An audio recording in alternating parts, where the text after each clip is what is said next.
मित्रों, आज हाल ही में जो कर्नाटक और महाराष्ट्र राज्य के बीच में सीमा को लेकर विवाद उत्पन्न हुआ था,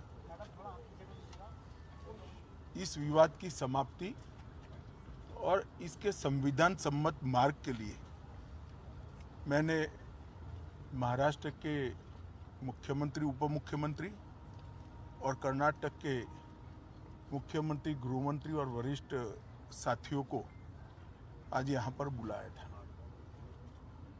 दोनों पक्षों के साथ भारत सरकार के गृह विभाग के ऑफिसर की उपस्थिति में बहुत अच्छे माहौल में बात हुई है। दोनों मुख्यमंत्रियों ने सकारात्मक अप्रोच रखा है और कुल मिलाकर इस बात पर सहमति हुई है कि डिस्प्यूट के रास्ते और डिस्प्यूट का समाधान लोकतंत्र के अंदर रोड पर नहीं हो सकता, संविधान सम्मत मार्ग से हो सकता है।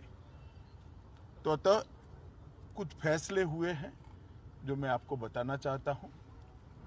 सबसे पहले, जब तक सुप्रीम कोर्ट का इस बारे में निर्णय नहीं आता, कोई भी राज्य इसके बारे में एक दूसरे राज्य पर क्लेम या तो डिमांड जनरेट नहीं करेगा। दूसरा, दोनों राज्यों के मिलाकर दोनों ओर से 6 मंत्री बैठेंगे और इस पर डिटेल नीचे तक परकोलेशन किस प्रकार से हो, इसकी चिंता और चर्चा करेंगे।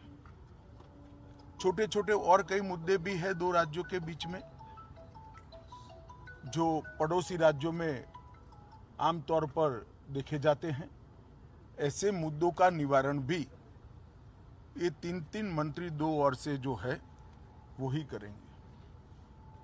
दोनों राज्यों में कानून और व्यवस्था की परिस्थिति ठीक रहे, अन्य भाषाभाषी आबादी को या तो यात्रियों को या व्यापारियों को किसी भी प्रकार की परेशानी न झेलनी पड़े, इसके लिए एक सीनियर आईपीएस अफसर की अध्यक्षता में दोनों राज्य कमेटी बनाने के लिए सहमत हुए हैं, जो कानून और व्यवस्था को संविधान के हिसाब से ठीक रखने में प्रयास करेंगे।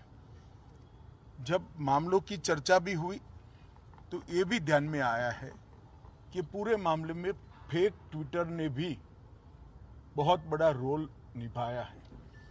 कुछ फेक ट्विटर्स सर्वोच्च नेताओं के नाम से जनरेट किए गए और इसको फैला दिए गए हैं।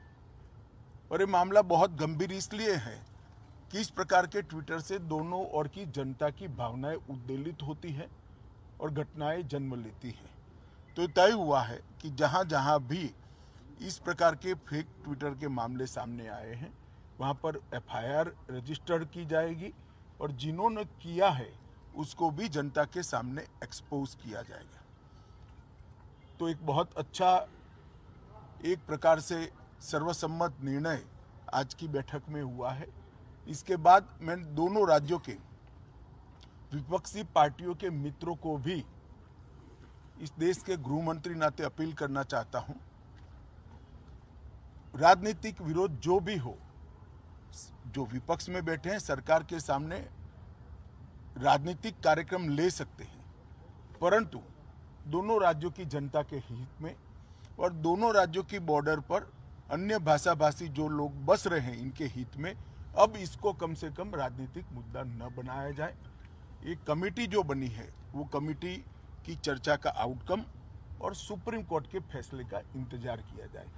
मुझे विश्वास है कि दोनों राज्यों में कांग्रेस, एनसीपी और उद्धव ठाकरे जी का ग्रुप, ये सारे नेता इस बात में सहयोग करेंगे कि इस बात को राजनीतिक रंग न दिया जाए। धन्यवाद।